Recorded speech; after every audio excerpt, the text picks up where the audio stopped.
Hi, this is Jordan Moorhead, and this is the Austin Real Estate Investing Podcast. Today we have Stephen King on here. He's a lender with Easy Street Capital. He's done a few flips, and he has a few long-term buy and holds, even one Section 8 property. And he's going to tell us all about how he's helping real estate investors here in the Austin area with Easy Street Capital.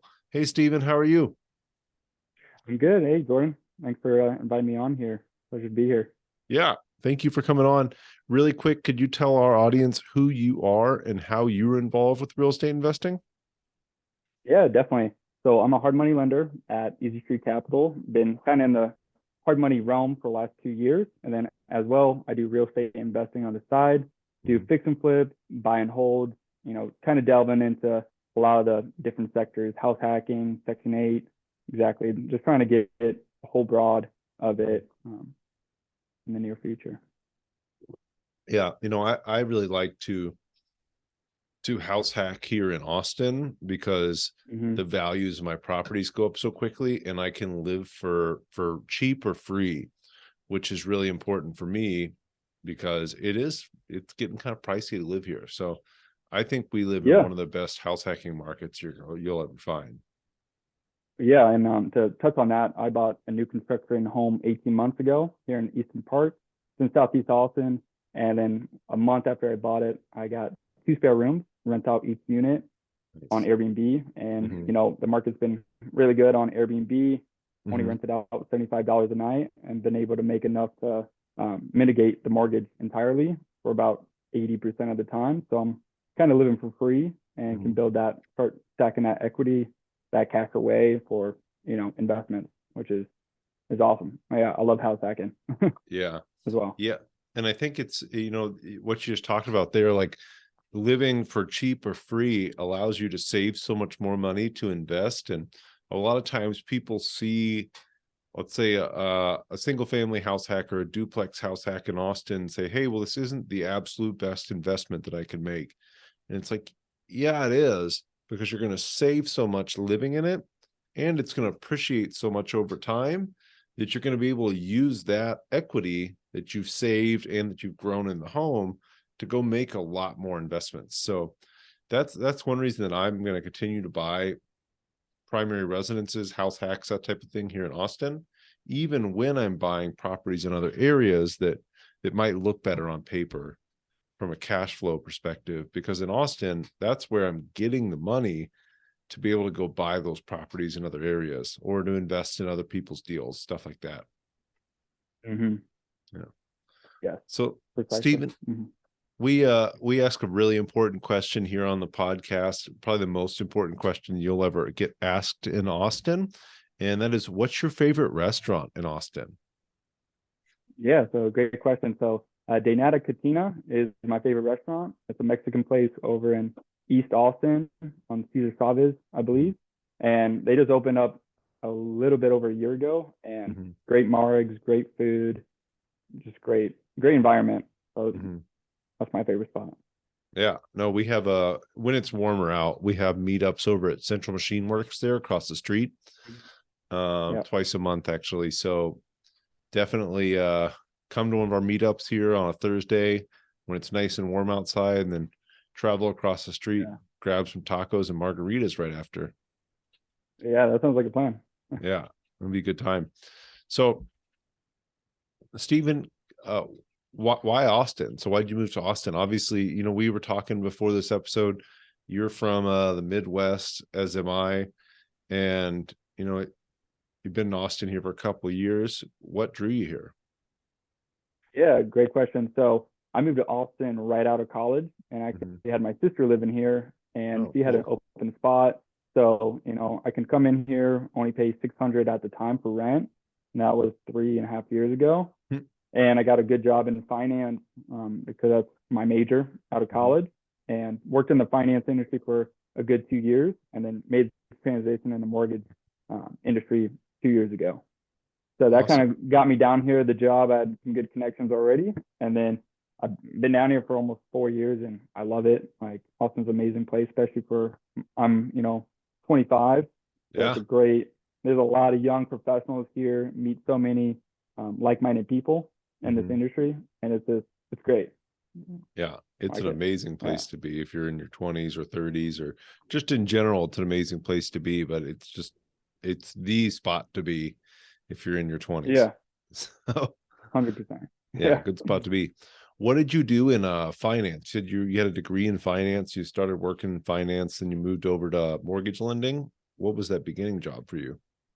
Yeah, that's right. So I was a data analyst kind Mhm, of role, and I was account executive. And it was corporate finance, so I was working at a broker dealer. So it was a mhm, lot of paperwork, whatnot, and it was not fulfilling. So kind of just wanted to have my own, where I could be capable of making XYZ in income, and that's mhm, based on me. And mhm, I think my, you know, the way I am on personality, etc., mhm, correlates really closely to like a loan officer. And I made that switch year and a half ago. Yep. And got in mortgage industry and first worked my way up to becoming a loan officer. And mhm. now that I'm a LO, I love it. It's like I get to help out investors every single day. And it's because I'm an investor as well. So like, if I see something that's wrong with a deal or maybe they should change it, I can give them insight. And Mhm. it's a nice relationship that I can bring to them and just makes me happy. I'm doing what I love. So Yeah. No, that's awesome. So we work with a ton of investors here at my team. We're all investors too, so it's fun. We get to do what we love every day. But you talked about something else there where it's having the unlimited potential. So having some sort of yeah. job that has no cap on it, and it's just what you put into it. So I think that that's so important because they feel like they're held back by their jobs. With jobs like we have, being a loan officer or realtor like I am, there is no cap. The cap is what you make Yeah. it. It's either in your head or in your actions, and that's your cap. So you can always do better. And the fun part about our jobs is we get to help people too. So not only can we always get better and we can always increase our income, but we do that by helping more people, which is super fun. Mhm. So I love it. Exactly. Yeah, really cool, Yeah. man. Um, how did you get started in real estate investing, Stephen? What attracted you to real Yeah. estate investing, and what really made you take that first step? Yeah, definitely. So it was about 2.5 years ago when I was in my hometown and kind of just graduated from college. My mom, she was a realtor in my hometown, Oh, and cool. she kind of, I'm like, obviously, I want to do something that makes me money, and Mhm, saw all these YouTube videos about, house hacking or could do Section A. There's so many different avenues you can go into, and long story short, I bought a property right after college, and me and my mom, she kind of helped me out a little bit. We went like 50-50 on a small deal, mhm, and I was hands on with the whole transaction and everything. Did the rehab myself, a lot of it. And mhm, if I wasn't able to do it, just hired a contractor to kind of see, like, just watch him, learn from him, see what I can do. And so that was a duplex. I actually bought it for 10K oh, and had to wow. pay all the back taxes. Yeah, exactly. I had to pay all the back taxes, which is about 9K because it's 3 years worth. Mhm, And so I got it for a really good deal, probably like 20K under what the market was, and paid about 20 into it and sold it for 75K. So, and that was within 9 months. And I had to actually evict tenants that were in there. They weren't paying. So it was a lot of learning for the first mhm. one, but that kind of got me going because I saw like all that work, you got paid for it. There's a reward to it. Yeah. And I really enjoyed the process of it. And I'm a numbers guy. So now there's so much data out there that you can, help with finding a property, using comps, et cetera, et cetera. Mhm. And so I've been able to evolve it, the process, and just get better and better, like what to invest in, what's going to make me a nice return on my investment. Yeah, you basically 2x your money there in a year, 9 months. Yeah, exactly. Yeah. And that gave me the capital to invest more and more, and then kind of partner up with, I have a partner in Kansas City, 50-50 split. I'm a finance guy. He's operations, and it's a Mhm, nice relationship. And now we're able to build a nice process and just, we did 2 projects this year. We're aiming to do about 5 to 6 next year. mhm. So, Yeah. No, and this is flipping that you're talking about? yep, flipping. Yeah, Oh, exactly. cool. So we're trying to get our portfolio big enough so we can get into the new construction realm. Oh, really? So you're looking to That's, build? yeah. Yeah. Yep. What Exactly. type of homes are you looking to build, or do you have that idea yet? Yeah. So, the modern look, Mhm. kind of like here in Austin, obviously there's Sure. new builds everywhere you go. So Hmm. it's nice to drive around Austin, actually take pictures of like, wow, this concept is amazing. I'd like to use that in a different Hmm. market that's on the upcome. Because obviously, Hmm. as you know, Austin, the margins have been super thin, or, the numbers maybe don't work. You could always invest elsewhere where you have maybe a better, connections in place, etc. So Hmm. basically just, modern new build, right? I Hmm. like the Scandinavian kind of look as Oh well. yeah. Yeah. Yeah, No, that's cool. Here eventually you'll have those same connections here in Austin. So there's a lot of exactly. space to build. Like you're saying, you're driving around and finding all these really cool new build homes. The infill builds, so they're taking an old home off the lot, or they're finding a vacant lot and they're putting a brand new Mhm. home up there. There's a lot of really exciting avenues to get that done. And I think we're going to see some really cool options with, 3D printing, modular housing, that kind of stuff coming in, making that a lot more cost effective. Hopefully, the city also plays ball and makes getting the Yep. permits and just building a lot more cost effective too, because we need a lot of housing here in Austin. Population is Yeah, for growing like sure. crazy, and everybody wants to be close to downtown. So, what are you going to do but Yeah, build more? exactly. I mean, it was a bidding war just 9 months ago, Hmm. right? And this blind demand's kind of getting better, right, for the buyer side. But still, if we have interest rates go back down, it's going to be, a war once again, and it's going to be even more competitive, I think, than the last year. So, Yeah. Yeah, and I think that's a, interesting insight. So supply and demand, they talk about we're in a buyer's market for over 6 months of inventory. We're still around 3. We're at 3.1, 3.2 last time I looked. So we're about hmm halfway, which is way more than we were in the last 2 years. So we're, you know, 5x where we were the last 2 years, which is an extremely unhealthy market. I would say we're getting more into a healthy market, but just like you're staying there, Stephen, if interest rates plummet, which they will go back down here eventually, that's gonna everybody's gonna be off to the races. Everybody's literally yeah, waiting to jump in when interest rates go back down. And if you can yeah, navigate it and make stuff happen now, you can get some great deals. Because if you're waiting until interest rates go back down, remember, so is everybody else. And then you're gonna be hmm fighting for 10 buyers for every house again. That's sure not gonna be any fun. yeah, exactly. Yeah, you touched it perfectly. So it's gonna be interesting. I'm excited to see how it pans out because Mhm. obviously I'm in here. We get to see it kind of on the daily, especially me as the lender talk to investors. So it's Mhm. nice to see their perspective. And a lot of people are sitting on the sidelines right now because they just don't know. They're kind of, no one knows what's gonna happen. Mhm. So Yeah. And that's the whole thing. Nobody ever knows what's going to happen, but you just do the best you can with the information you have, um, right. and make the best decisions you can. But yeah, awesome. So Stephen, you've done a few deals, you've done a few in a few different markets too. What's the biggest mistake you've made on a deal thus far? Yeah, definitely. So I'll say the biggest mistake I've made is not getting an inspection on a wholesale property. Because Mm, when you're buying it from a wholesale property, they might not tell you like the whole, details of the mm-hmm. property. You're kind of taking the word for it. And if you don't have a Yep. good relationship with them, you might misplace something and not account for that on your rehab budget. Mm-hmm. And that's kind of happened for me on our first deal in Kansas City. We bought it from a wholesaler. He got his assignment and whatnot. And we had to replace a new HVAC, and there was a water leak underneath the ground. So we had to, dug 6 feet in to replace a whole water line. Wow. That cost about 7K, and it was a smaller project, so that kind of ate up our profit. We were Yeah. looking to get 20 to 25K on a small deal, but ended up making 10K. I mean, we'll take it for sure because you live, you learn. But Mm-hmm. yeah, that's definitely a mistake, and I would recommend everyone to get an inspection on a property. It doesn't have to be so in depth because obviously we're doing fix and flips. The Mm-hmm. property's not going to be in perfect condition. But if you're aware of all the big ticket items, then that sets yourself up for, success for sure. So you weren't allowed to even take a contractor through? No, we did. So we had a Okay. contractor go through, but since it was underground and Mm, they didn't disclose that because you're buying it from a wholesaler, if it was, mhm.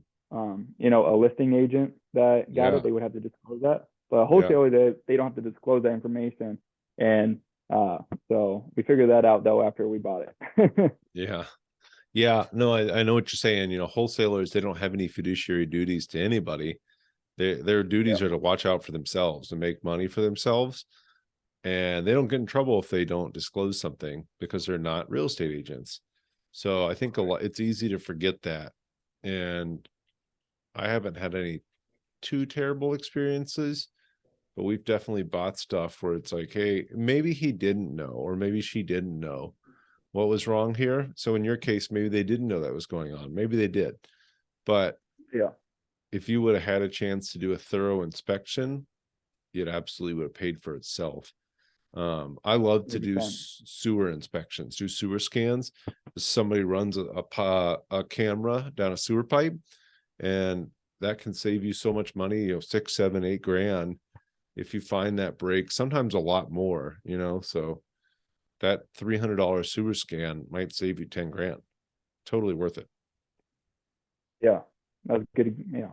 I'll use that Yeah. definitely in the future because you're right, Yeah. especially here in Austin, Yeah. where the cost of items are a lot more to Yeah. fix than in the Midwest, as you know.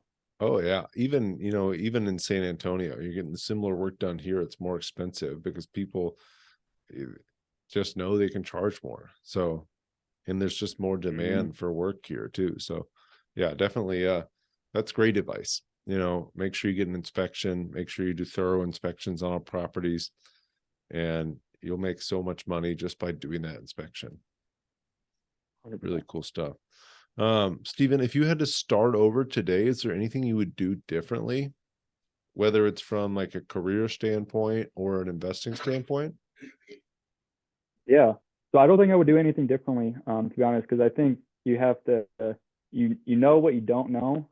I think I'm Hmm. saying that right, but you kind of got to get your hands dirty and see it yourself how to Hmm. do. So I'd rather just jump into a project. If I make mistakes, I'll learn from it instead Hmm. of waiting on the sidelines and waiting for the right time, perfect market, etc. Yeah. Because that might not happen.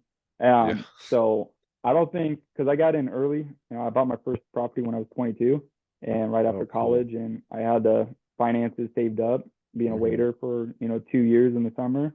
So I had money saved up and just kind of just did it, and it worked out. And now, 3 years later, I'm super happy I got into it because now I know so much more information. And there's so much more data out there that I Hmm. can, use for the next deal. And you just learn overall. Obviously, you don't know you don't know everything, but you're going to get better and better if you Hmm. do it more and more, just like, anything. Yeah. Yeah. I think that's a good way to look at it too. You're going to get better the more often you do it. And something you hear all the time is that your first deal is the hardest. And I think you did Mm-hmm. a really cool thing. You got started when you're 22. You're like, hey, I don't have anything to lose. I got this money from working as a waiter Yeah. these last couple summers. And now you've got all this experience because you did that first deal, which is by far your hardest deal. And then you just kept going. Like, are you 24, 25 now, Stephen? Yeah. I'm 25 now. Mm-hmm. So imagine with the experience you already have and with the momentum you've got going, where you could be by my age, 34, 35. It's just Yeah. amazing. You've got time on your side, and yeah, so it sounds like, yeah, you wouldn't do anything different, but I think that's a good Yeah. lesson for everybody out there. Just get out there and do something. You might not do the most perfect right thing. Your inspection you talked about. You're like, yeah, I probably should have gotten an inspection on this place or gotten a sewer inspection. That's fine. You still got out alive, and now for next time. Exactly. Yeah, smart. So Stephen, obviously you're doing some flips, you're doing some rentals. What's next for you? What are your long-term goals and what's your vision for real estate for you? Yeah. So my long-term goals is definitely to grow my business, my fix and flip business in Kansas City. I think we got a really thing going there. We're building nice capital to do all these projects to be rehab. Hmm. And then I'm trying to build a portfolio in Kansas City, so maybe 2 or 3 more flips, and then we can get into the new construction realm. Hmm. So that's my goal, because I think once I get into new construction, I want to stay there for a while because I think the margins are good. There's a lot of infield lots in Kansas City.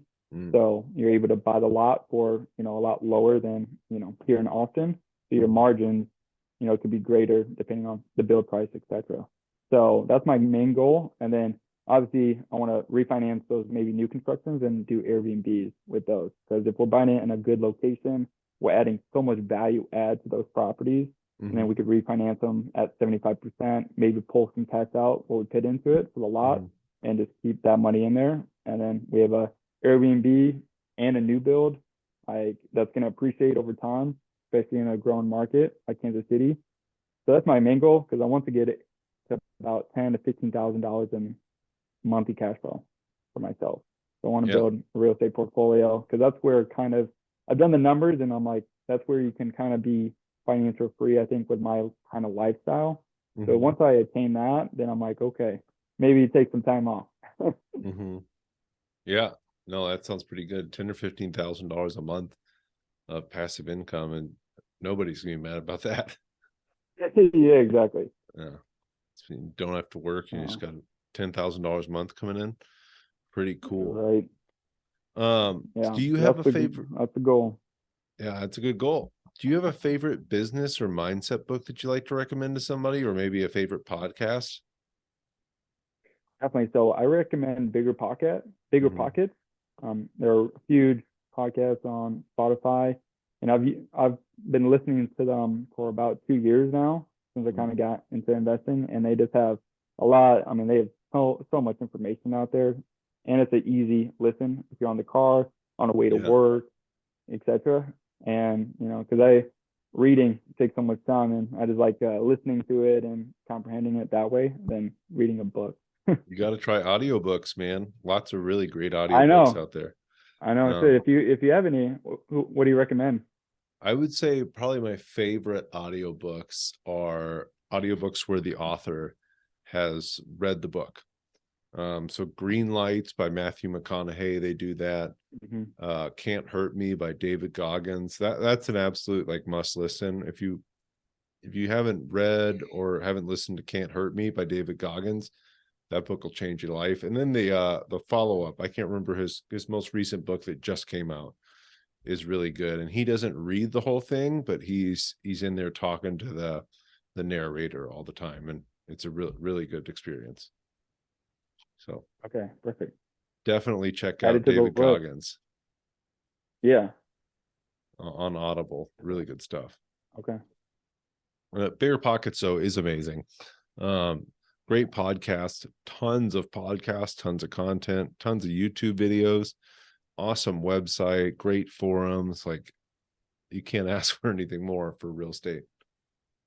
Yeah, and for free. Like Yeah. all that information is free. So especially for like a beginner investor, they don't know where to start. You could Mhm. watch so many different podcasts, and that'll guide you in the right direction if you want to get into wholesaling, to raise capital, to fund your next fix and flip, Mhm. etc. There's just tons of educational out there, which 10 years ago I don't think existed, and now Mhm. we obviously everything's evolved, and all the data out there is just really you can just grab it, so Mhm. quick.